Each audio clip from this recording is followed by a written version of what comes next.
सदर मोहतरम, मौजूद सामाईन और मेरे अजीज साथियों, मैं आप सबके सामने एक तकरीर पेश करना चाहती हूँ।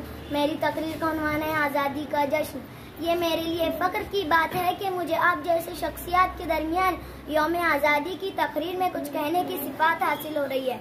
हम ये भी जानते हैं कि हमारे असलाफ ने बरसों अंग्रेज़ों की गुलामी में गुजारे हैं। हम उन दिनों को याद करके इतने बेचैन हैं कि याद कीजिए, एक वो ज़माना था कि जब हम अपने मर्जी की ज़िंदगी नहीं गुजार सकते थे।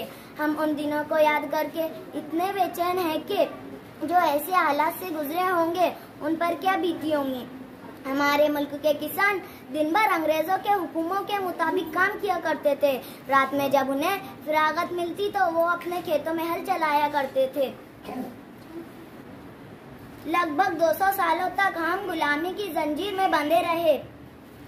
उस दौरान भी कई बार आज़ादी की कोशिश की गई, मगर कमजोर मनबा बंदी के सब हम कामयाब नहीं हो पाए। लगातार कोशिशों का सामना करना पड़ा और इसका बुरा असर हमारे ज़हनों पर पड़ गया और हम मुकम्मल तौर पर जिस्मानी और गुलाम बनकर रह गए। मैं अपनी तकरीर इस शेर के साथ ख़त्म करती हूँ। जब मैं मर जाऊँ तो मेरी अलग पहचान लिख देना, जब मैं मर जाऊँ तो मेरी अलग पहचान लिख देना, लहू से मेरी पेशानी पे हिंदुस्तान लिख देना। जय हिंद।